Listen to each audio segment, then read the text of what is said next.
Minsan hindi natin maunawaan ng kulay at buhay dito sa mundo. May mahirap, may mayaman, may nag-iikaos, mayroong sagana sa buhay.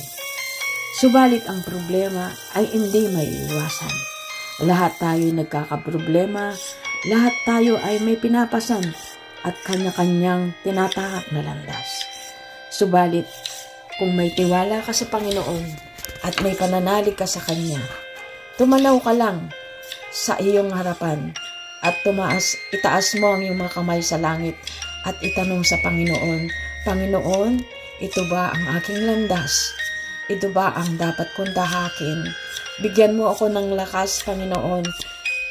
Bigyan mo ako ng kapayapaan at katatagan para sa aking pamilya, para sa aking patutunguhan patungo sa iyo, Panginoon. Yan ang sinasabi ng Panginoon.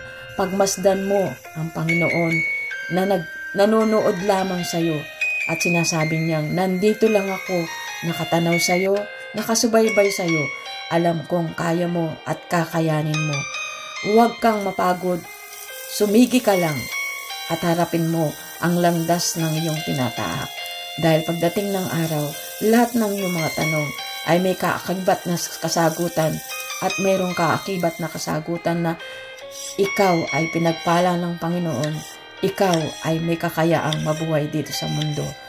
Salamat po sa inyong lahat.